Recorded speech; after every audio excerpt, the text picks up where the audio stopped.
How many fish did you lose last season that you should have caught? Not the ones that broke you off or spit the hook after a fight.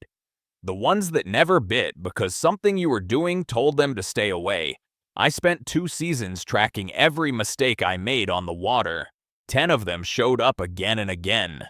Fish make feeding decisions based on 3 signals.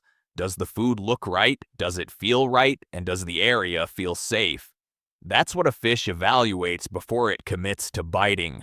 Every mistake on this list shuts down one of those 3 signals, and most of them are so subtle you won't catch yourself doing it until someone points it out. I made every single one of these mistakes for years before I finally started keeping track.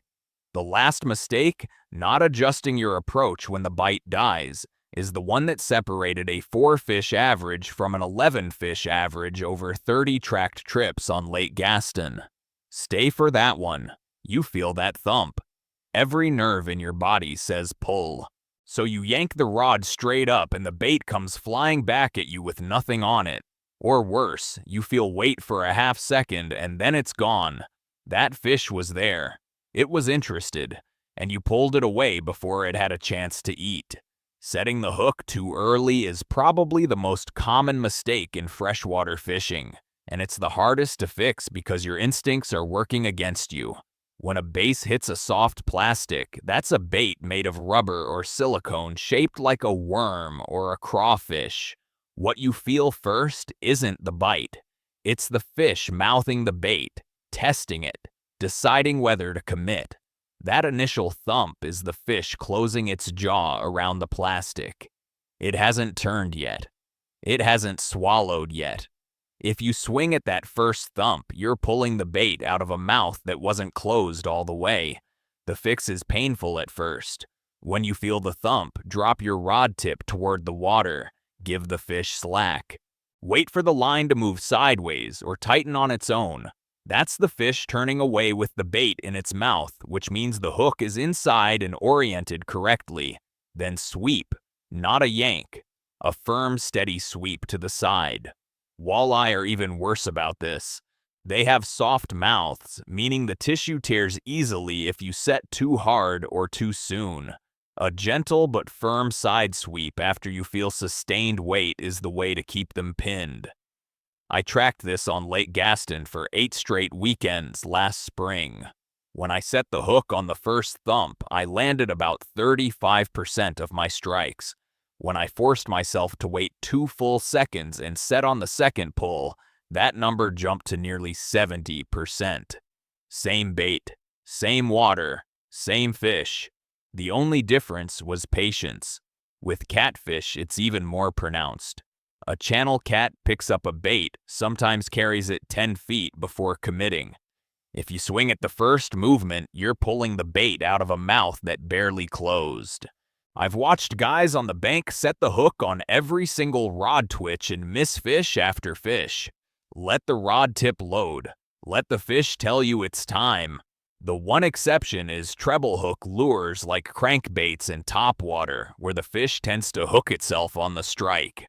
But for jigs and soft plastics, which is the majority of what most guys throw, wait for the turn. 2 seconds feels like an eternity when you've got a fish on, but it doubles your catch rate. Once you're setting the hook at the right moment, the next thing working against you might be hanging right off your reel. Most guys spool up with line that's heavier than they need because heavier feels safer. It's not. A 12-pound monofilament line in clear water is about the diameter of a Tic Tac, and to a fish, it's visible. It's thick enough to restrict how your lure moves, and it creates drag in the water that makes your bait behave unnaturally. Every one of those things sends the wrong signal. In water with decent clarity, anything above 8-pound test mono or 10-pound fluorocarbon is more line than you need for base up to about 5 pounds. Trout fishermen figured this out a long time ago. Light line catches more fish. I run P-Line CXX in 8-pound for most of my open water base fishing, and I switched to 6-pound fluorocarbon in clear water. Yes, you'll lose a fish occasionally because the line wasn't heavy enough, but you'll get 4 times more bites to begin with. That's a trade worth making. The one place where heavy line makes sense is around thick cover. If you're flipping a jig into laydowns or punching through matted grass, you need 15 to 20-pound braid to haul fish out of heavy stuff. But that's a specific technique for a specific situation. For open water casting, which covers most of what the average angler does on a given Saturday, lighter line almost always means more fish. You find a depth that produces a couple of fish, and then you fish that depth for the rest of the day. Maybe you caught 2 on a crankbait running about 6 feet down, so you keep throwing that crankbait for 4 more hours. Meanwhile, the fish have moved. They shifted deeper when the sun came up, or shallower when the cloud cover rolled in, or suspended over a channel ledge where nothing you're throwing reaches them. Fish move vertically more than most people realize, sometimes several times during a single trip. If the bite dies, the first thing to change is your depth, not your bait. I can't count the number of times I've switched from a shallow crankbait to a deeper jig in the middle of a trip and immediately started catching fish again. Same spot. The fish just quietly moved down 4 feet. A cheap fish finder helps, but even without one, if the shallow bite dies after the sun gets overhead, that's your cue to start counting your bait down deeper and working it along the bottom. This is the mistake I see more than any other, and I made it for years. You pull up to a spot that looks good. Maybe there's a dock, a fallen tree, or a point with some rocks on it. You fish it for an hour. Nothing.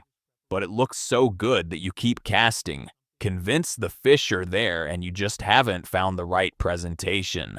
Sometimes they're there. But most of the time, if a good-looking spot doesn't produce a bite in 15 to 20 minutes, the fish aren't home. Move. Cover water. Fish with your trolling motor as much as you fish with your rod.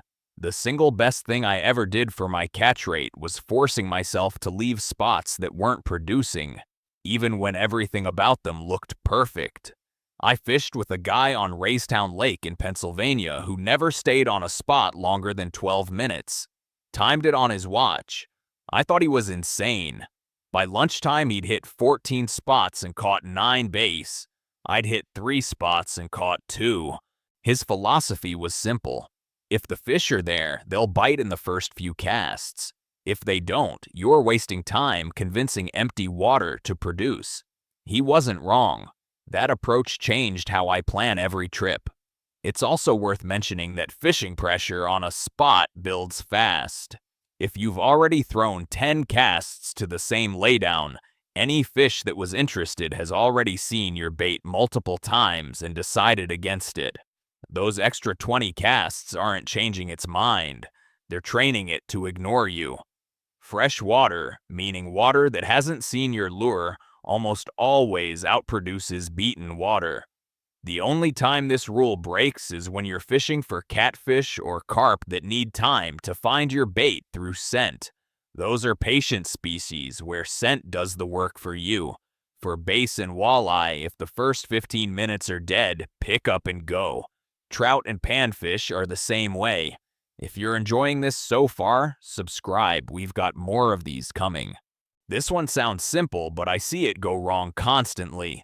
You're throwing a bright white spinnerbait on a bluebird day in water you can see the bottom of. That bait looks fake. The flash is too harsh, the color is too loud, and the fish can see every detail, including the hook and the line tied to it. In clear water, tone it down. Natural colors, shad pattern, green pumpkin, watermelon, anything that blends with the local forage instead of screaming at it. Flip the rule in murky water. When visibility drops below about 2 feet, the fish can't see detail anymore. They're tracking silhouettes and vibration. That's when you go dark. Black, June bug, dark blue.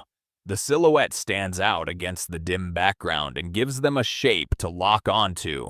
I don't fully understand why chartreuse is the exception that works in nearly all stained water. The science points to wavelength visibility in the yellow-green spectrum, but honestly, I just know it catches fish when the water looks like sweet tea. Daiwa makes a chartreuse and white crankbait that I've caught more fish on in dirty water than probably anything else in my box. The simplest rule is this: if you can see the bottom, go subtle. If you can't, go bold. That one adjustment will fix most of your color mistakes overnight. I'll say something that starts arguments on fishing forums. I think most guys are fishing too high in the water column most of the time. Not intentionally. They just don't realize how quickly their bait is moving above the fish. A lot of research, including tagging data from state fisheries agencies, suggests that the majority of freshwater predators feed within 3 feet of the bottom during most of the day. Not the middle, not the top, the bottom.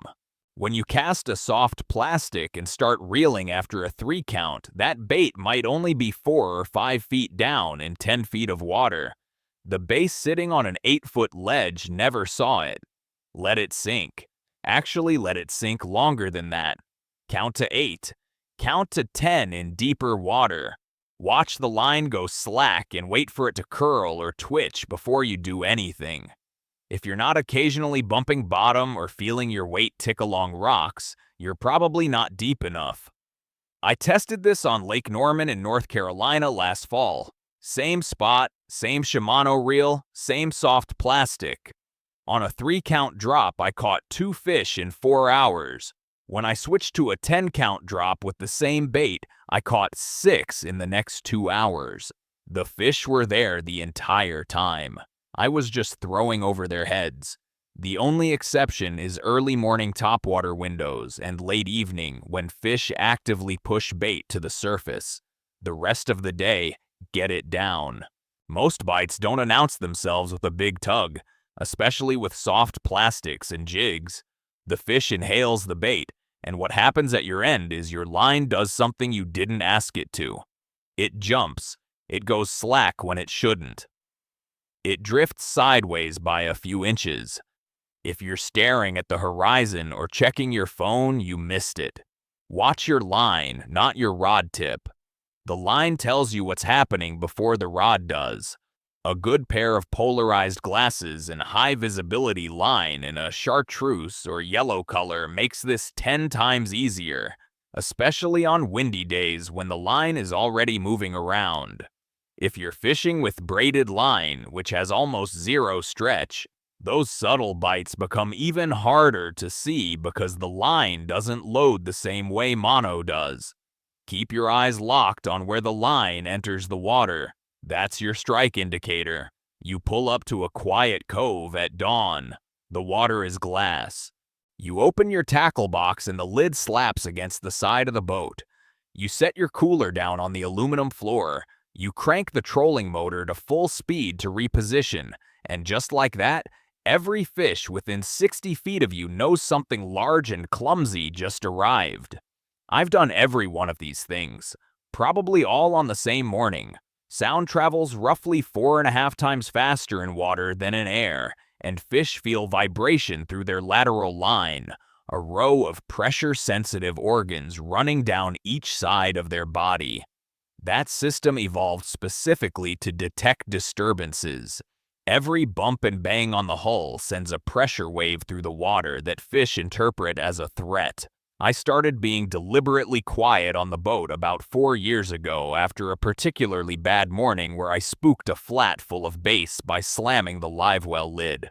Rubber mats on the floor, setting things down gently instead of dropping them, coasting into position instead of motoring. My catch rates in shallow water went up by about 1/3. In water under 5 feet deep, the difference was even bigger. Bank fishermen deal with the same issue. Heavy footsteps on soft banks send vibrations through the ground and into the water. Walk light. Set things down. The quieter you are, the closer the fish let you get. This one is almost too simple to mention, but I ignored it for years, and it probably cost me more fish than I want to think about. A dull hook doesn't penetrate on the hook set. It slides. You feel the fish, you set, and the hook drags across the jaw instead of digging in. Remember that hook set timing we talked about at the beginning? Even perfect timing can't save you if the point is rolled over. Run your hook point across your thumbnail before every trip. If it digs in and catches, it's sharp. If it slides without biting, replace it or sharpen it with a small file. Takes 10 seconds. An owner hook right out of the package is usually sharp enough. But after a day of fishing around rocks and wood, even the best hook needs a touch-up. Remember every mistake I just walked through? The early hook set, the heavy line, the wrong depth, the stale spot, the loud color, the high bait, the missed line twitch, the noise, the dull hook. They all share one root cause. The angler made a decision at the start of the trip and never changed it. And that is the biggest mistake of all. The fish you catch on your first plan are a gift. They were where you guessed, doing what you expected. But on most trips, conditions shift. Cloud cover changes. Wind picks up or dies. Water temperature climbs 2 degrees by noon. The bait fish that were shallow at 7 in the morning are deep by 10. If you're still throwing the same bait, in the same spot, at the same depth, at the same speed you started with, you're fishing for a version of the lake that doesn't exist anymore. I tracked this across 30 trips on Lake Gaston over 2 seasons. On trips where I stuck with my original game plan all day, no matter what, I averaged about 4 fish. On trips where I made at least one major adjustment mid-trip, whether that was a different depth, a different color, or a different area entirely, my average jumped to 11. 4 versus 11 on the same lake.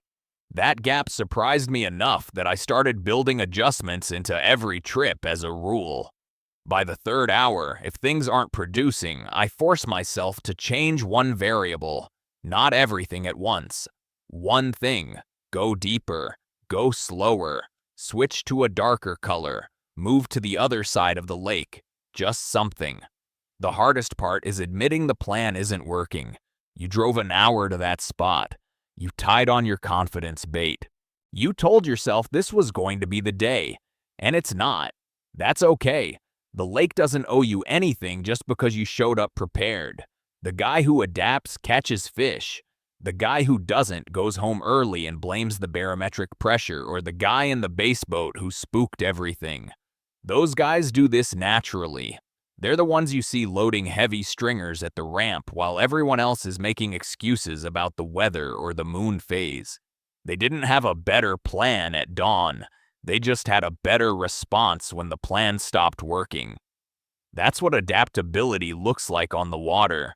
Not brilliance. Just the willingness to admit that what you're doing isn't working and try something else before the day is gone. Every mistake on this list sends fish a signal that something is wrong. Fix those signals and the fish stop avoiding you. The guy at the next dock who always seems to catch more than everyone else isn't smarter and he isn't luckier. He just stopped sending the wrong messages a long time ago. He shows up quiet, throws the right color for the water, lets his bait get down where the fish actually live, and changes everything when the morning plan runs dry. You've seen that guy. You've wondered what he knows. Now you know. Next Saturday, show up and fish like the water is listening. Because it is.